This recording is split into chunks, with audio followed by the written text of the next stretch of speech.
And yet another Hocus Pocus themed video.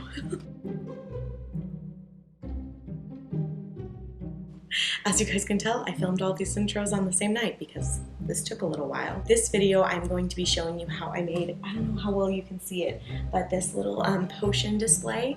This is mostly Dollar Tree. The jars I did get from Hobby Lobby on clearance, or sorry, on sale. They were half off, but Dollar Tree does have glass bottles that you could use instead.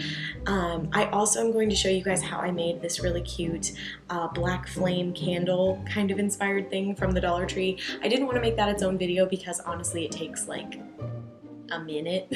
I hope you guys will subscribe so you don't miss any other Hocus Pocus content or any other videos that I do have coming your way. I will also have some videos linked in the description box below that are Hocus Pocus themed if you are interested. And without further ado, let's jump into the tutorial. So to start off, I found this candle at Dollar Tree. It is unscented, but I liked that it was really tall and had a glass frame casing, I guess. And then I designed this label to put on it in Google Drawings, and I will have this linked in the description box below if you'd like to just use the one that I designed. And I'm basically just going to cut this out and use the Dollar Tree Mod Podge and a paintbrush. I'm going to apply a pretty generous amount of Mod Podge onto the back of the label and then firmly press it down onto the candle.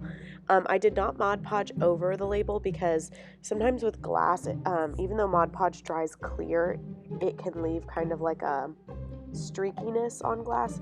So I just did it on the bottom and it's held up fine. It's not peeling off or anything like that. But that's pretty much it, guys, and now I have a black flame candle to display in my Halloween decor.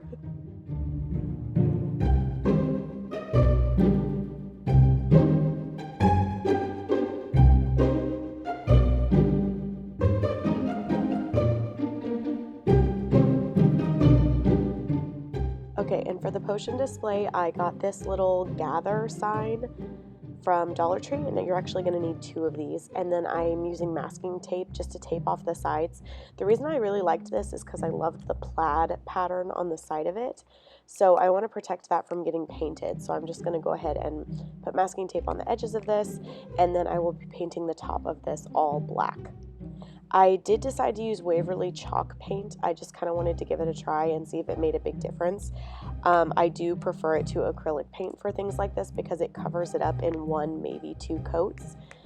If you only have acrylic paint, go ahead and use that. Waverly chalk paint is $1.50 for around the same amount of paint as acrylic.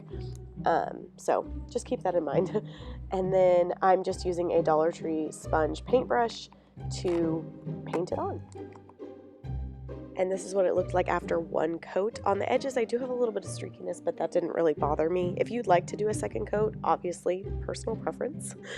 And then I'm just going ahead and peeling off the masking tape. Do be careful because if you pull too hard, that plaid kind of overlay can tear a little bit.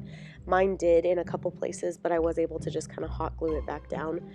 So it wasn't really a big deal, but just be careful.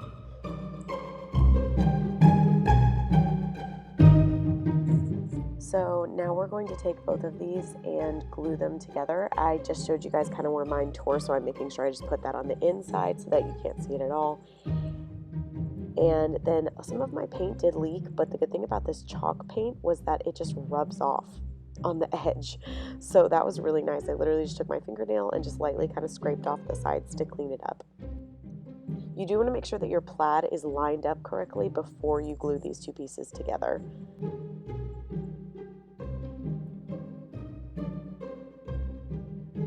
And this first time I'm doing this, I'm actually going to glue 2 of these together later on for a sign as well. This first time, all I did was hot glue them together. It does hold up pretty good, but the second time I did it, I went ahead and I used E6000 and hot glue, and it was much, much, much more secure. So if you're wanting this to be super secure, I would suggest using E6000 and hot glue. If it's just going to sit on a high up shelf and nobody's really going to be touching it, I think hot glue will suffice. And then I'm just kind of firmly pressing it together while it sets, and I kind of shook it around and it held up pretty good. So now for the bottles, I'm going to be using the Waverly chalk paint in mineral. I do not think acrylic paint would work for this, but again, these little ones are $1.50 at Walmart. and then I'm just using a sponge brush to paint them. I did have to do 2 coats. The one that you see that's already painted is just 1 coat of the chalk paint. So I'm going ahead and removing the corks from my bottles, and I'm going to go ahead and do the first coat on the tiniest bottle.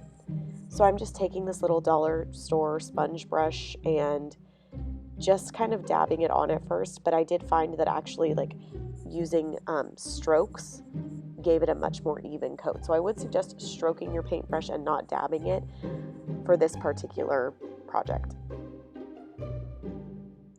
I did not paint the bottoms of my bottles because you don't see them, but I just went ahead and painted it all over, gave it a first coat, and then you do want to let the coats completely dry before doing the second one. Otherwise, when you go in to do the second coat, it will pull up the paint of your first coat. So again, make sure you let it completely dry. I would suggest waiting at least an hour. I think I actually let mine sit overnight, but I do think that's a little bit extra precautious. And then this one I'm going ahead and doing the second coat just to show you guys how much of a difference it makes to have 2 coats as opposed to 1.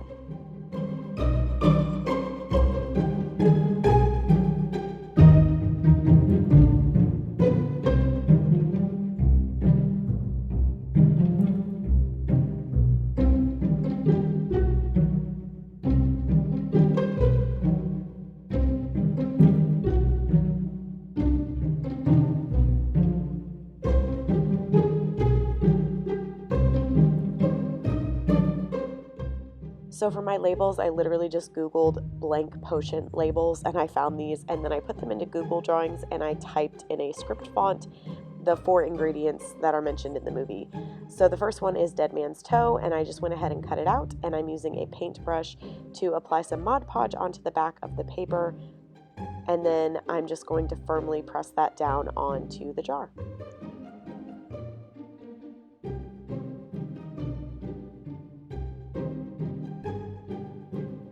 Obviously, you want to test out which labels will work best for which jar by size and everything. That way you don't go to glue it on and you realize it's way too small or way too big.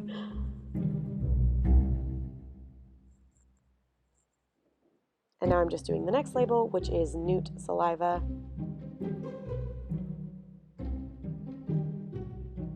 And then I just continued these steps for the other bottles.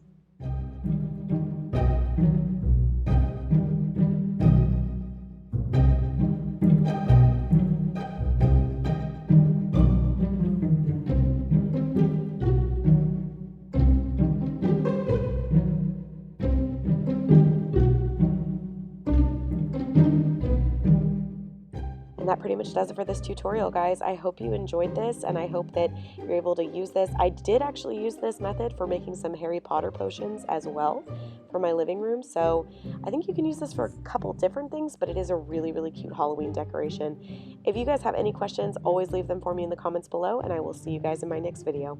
Bye!